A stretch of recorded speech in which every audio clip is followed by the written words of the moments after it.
देखिए, learning difficulty का word आपने यूज़ किया कि टीचर्स कहते हैं कि आपके बच्चा जो है वो लर्निंग डिफ़िकल्टी का शिकार है। ये जो जुमला है ना, ये जो वर्ड है बेसिकली, इस वर्ड ने टीचर्स की ज़िंदगी आसान कर दी। आइडियली जिसको आप कहते हैं ना लर्निंग डिफ़िकल्टी, ये है बेसिकली लर्निंग डिफ़रेंस।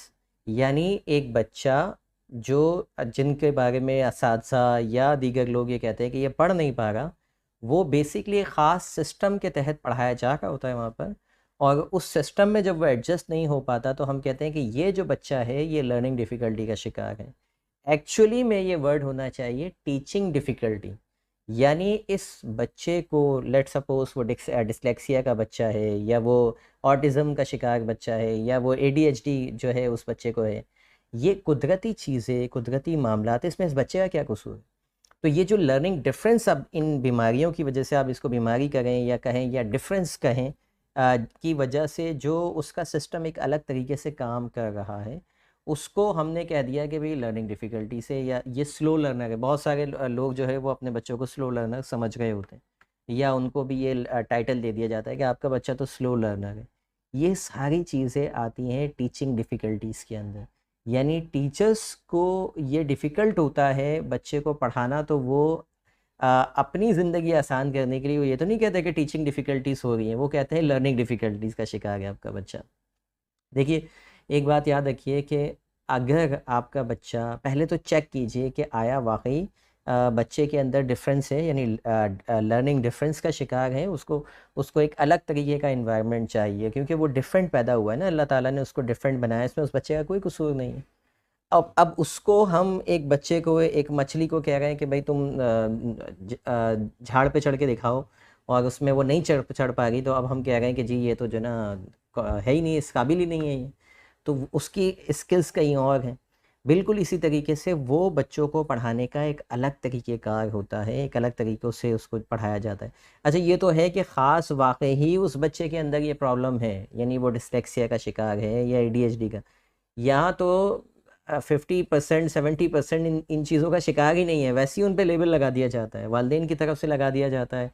या जो है, मेरे पास कितने आते हैं, सर मेरा बच्चा जो है ना एडीएचडी का शिकार है। मैंने कहा किसने असेस किया? असेसमेंट कहीं से नहीं करवाई, लेकिन मुझे अंदाज़ा है, नेट पे पढ़े थे सिम्पटम्स।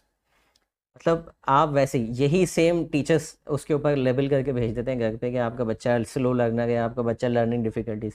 टीचर असेसमेंट नहीं कर सकता, साइकोलॉजिकल असेसमेंट नहीं कर सकता। अगर वो आपके बच्चे को साइकोलॉजिकल इलनेस बता रहा है, तो वो गलत कर रहा है इंतहाई। मतलब एक चीज़ उसकी एक एक्सपर्टीज़ में नहीं है, वो ज़बरदस्ती अपने ऊपर से वो लेबल लगा, हाँ, वो टीचर ये कह सकता है कि आप किसी कंसल्टेंट से मशवरा कर लें।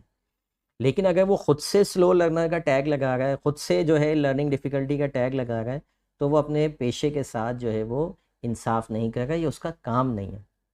आप बुनियादी तौर पे क्या चीज़ चेक कीजिए, अगर बच्चा आपका पढ़ने में कमज़ोर है, आपको नहीं समझ में आ रहा है कि इसके साथ क्या मसाइल हैं, सबसे पहले ये देखिए कि आया वो हर सब्जेक्ट में कमज़ोर है या नहीं।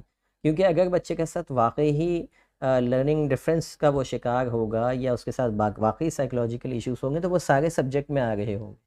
लेकिन अमूमन ऐसा होता नहीं है। ज़्यादातर केसेस के अंदर सिर्फ़ चंद सब्जेक्ट होते हैं, जैसे मैथ्स में नहीं चल पा रहा है बच्चा, या जो है वो, सबसे पहले तो ये चेक कर लीजिए कि आया टीचर और बच्चे की अंडरस्टैंडिंग कितनी अच्छी है। यानी अगर टीचर आपको बुला के पेरेंट टीचर मीटिंग में ये कहती है कि आपका बच्चा हमसे नहीं संभल रहा, आपका बच्चा पढ़ता नहीं है, इसको पढ़ने का शौक़ नहीं है, वगैरह-वगैरह दुनिया जहान की बातें वो आपको बताते हैं। सबसे पहले तो टीचर से ये सवाल कीजिए कि आपका और मेरे बच्चे का अंडरस्टैंडिंग लेवल कितना अच्छा है? यानी क्या आपका और मेरे बच्चे का के दरमियान एक अच्छा रिश्ता कायम है या नहीं? क्योंकि 90% केसेस जो होते हैं ना, बच्चों के ना पढ़ने की वजह, वो टीचर का खौफ, या उस स्कूल का खौफ, एनवायरनमेंट का खौफ, वालिदैन का खौफ, ये जो खौफ होते हैं, ये बच्चे को पढ़ाई से दूर कर रहे होते हैं, जिसकी वजह से उसका इंटरेस्ट ही नहीं लगता स्कूल के अंदर। सबसे पहले ये चेक कीजिए कि आया अंडरस्टैंडिंग लेवल बहुत अच्छा है या नहीं। वो कैसे पता चलेगा? पढ़ाई-लिखाई के अलावा आपसे वो कितना अटैच है। अगर आप पढ़ाते हैं या इस टीचर्स पढ़ाते हैं, और वो पढ़ाई-लिखाई के अलावा बच्चे को अटैच नहीं कर पा रहे, और सिर्फ़ सब्जेक्ट पे कॉन्संट्रेट हुए हुए हैं, और बच्चा उनसे पढ़ने को तैयार नहीं है, तो इसका मतलब है पहला चेक जो है वो अंडरस्टैंडिंग है, रैपोर्ट आपकी जो है वो बिल्ड नहीं। अगर एक कनेक्शन नहीं है टीचर और स्टूडेंट का, तो पढ़ाई लिखाई का उसका जितना भी स्किल्स होंगी ना, जितना भी टैलेंट होगा, वो वैसे ही ख़राब हो जाएगा। फिर आप उसको साइकोलॉजिकल इलनेस कहें, फिर आप कहें स्लो लर्नर है, लर्निंग डिफ़िकल्टीज़ हैं, वगैरह वगैरह, दुनिया जहान के टैग लगाते हैं। तो पहला काम अपने साथ भी, अगर आपसे बच्चा नहीं पढ़ रहा ना, घर पे बिठा के आप पढ़ाती हैं और नहीं पढ़ रहा, सबसे पहले अंडरस्टैंडिंग लेवल चेक कीजिए। ये बुनियादी की है। अगर वो चीज़ सेट है, उसके बाद नहीं पढ़ रहा, तो फिर आप देखिए कि कौन से सब्जेक्ट के अंदर वीक है, किस तरह की, मतलब उसकी एक एक डीप डाउन जाते जाइए। आया याद करने में वीक है, आया लिखने में वीक है, आया समझने में ही उसको पल्ले ही कुछ नहीं पड़ रहा है, ठीक है, या एक बच्चा है समझता सब कुछ अच्छा है, लिखता नहीं है। तो ये लर्निंग डिफ़िकल्टी का केस नहीं है भाई।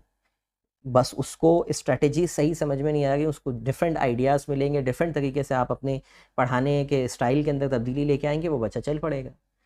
एक बच्चा सीरियस से बिल्कुल ही नहीं, हर तरह की टेक्निक आपने अपना ली और फिर भी नहीं चल रहा, तो फिर आप किसी कंसल्टेंट को दिखा लें उसको कि उसके साथ को क्या इश्यूज़ है। लेकिन ये बहुत कम होंगे ऐसे, मतलब ऐसा हो ही नहीं सकता कि अल्लाह ताला जो ना आधी से ज़्यादा दुनिया लर्निंग डिफ़िकल्टी वालों से भर दें, ऐसा तो नहीं होगा ना। लेकिन किसी स्कूल में जाएँ तो वहाँ आपको 90% केसेस में यही होता है कि बच्चा चल लेगा, सिर्फ वो 10 बेचारे 10% हैं वो जो हर बार पोजीशन ले रहे होते हैं, आगे पीछे ऊपर नीचे की पोजीशन ले रहे होते हैं। वही टीचर्स को अच्छे लगते हैं, वही स्कूल को भी अच्छे लगते हैं, स्कूल उन पे खुश होता है। उसके अलावा बाकी सबके साथ जो ना वो कहते हैं कि ये मसले मसाइल। आप बुनियादी तौर पे उसकी चेक कीजिए, मैथ्स में वीक है, इंग्लिश में वीक है, तो कौन सी इंग्लिश में वीक है? इंग्लिश समझने में वीक है, इंग्लिश लिखने में वीक है, इंग्लिश बोलने में वीक है। मैथ्स में अगर वीक आ गया तो कौन सी वाली एरिया में जो ना मैथ्स के वो वीक है, कहाँ उसको समझने में प्रॉब्लम हो रहा है। आप जब तक स्पेसिफिक प्रॉब्लम तक नहीं पहुँचेंगे, तब तक आप हल नहीं कर पाएंगे मसले का। तो ये जो टीचर्स की बातें हैं, या ये जो लोगों की बातें हैं ना, स्लो लर्नर, लर्निंग डिफ़िकल्टीज, इसके बारे में नहीं सोचिए। ये देखिए कि बच्चा एक्चुअली में कहाँ आपका फंस रहा है, उसको वहाँ जाके मदद करने की कोशिश कीजिए, आपका बच्चा चल पड़ेगा। और इससे पहले सबसे इम्पॉर्टेंट ये है कि आपके और आपके बच्चे का कनेक्शन बहुत अच्छा होना चाहिए। मैं पहले भी कई वीडियोस में बता चुका हूँ, नबी करीम सल्लल्लाहु अलैहि वसल्लम हमारे आइडियल हैं, हमारे सबसे बेहतरीन पढ़ाने का स्टाइल उन्हीं का है। वो इतना कीमती कुरान मैसेज उन पे 40 साल की उम्र के बाद आना शुरू हुआ, या उन्होंने लोगों को बताना शुरू किया, ठीक है। उससे पहले तक क्या किया था, 40 साल तक क्या कर रहे थे, लोगों के साथ अंडरस्टैंडिंग बिल्ड कर रहे थे। इतनी बिल्ड कर ली थी कि लोग उन्हें सादिक और अमीन मानते थे। पढ़ाना बाद में शुरू किया था, पहले अपने कैरेक्टर पे काम किया था। हमारे यहाँ ये जो मिसिंग पार्ट है ना, इसकी वजह से आधे से ज़्यादा बच्चों के जो ना मुस्तकबिल तबाह होते हैं, कि वो टीचर अपना जो एक बेहतरीन होता है ना कैरेक्टर, वो बच्चों को दिखा नहीं पाती है। वो बच्चों के साथ एक बेहतरीन अंडरस्टैंडिंग बिल्ड नहीं कर पाती है, और जाते ही जो ना शुरू हो जाती है, जी भाई किताब खोलें और बस शुरू हो जाए। टीचर का अपना कैरेक्टर, वो अपनी अंडरस्टैंडिंग, वो कितनी फ़न लविंग है, वो कितना बच्चों का एहसास करती है, वो कितना केयर करती है, ये सारी सॉफ्ट स्किल्स के ऊपर जो है वो काम करने की ज़रूरत है। उसके बाद फिर बच्चों का नंबर आता है कि अब बच्चे समझ रहे नहीं समझ रहे। लेकिन अगर आप डंडे के ज़ोर पे, अपने गले के ज़ोर पे पढ़ाने की कोशिश करेंगे, चीखेंगे, चिल्लाएंगे, गुस्सा, जिन स्कूलों में मार नहीं सकते वहाँ गुस्सा दिखाते हैं, चीखते हैं, जहाँ चीखने की भी इजाज़त नहीं है वहाँ पे आंखों से काम चलाते हैं, गुस्सा दिखाते हैं, फेशियल एक्सप्रेशन से काम चलाते हैं। जब तक आप ये धमकाने वाली पॉलिसी पे बच्चे को लगा के रखेंगे ना, तो बच्चा कभी नहीं पढ़े। बच्चा हमेशा प्यार से पढ़ता है, और प्यार से आपने जो है ना उसको लेके चलना होता है, तभी वो स्टडी से प्यार भी करता है।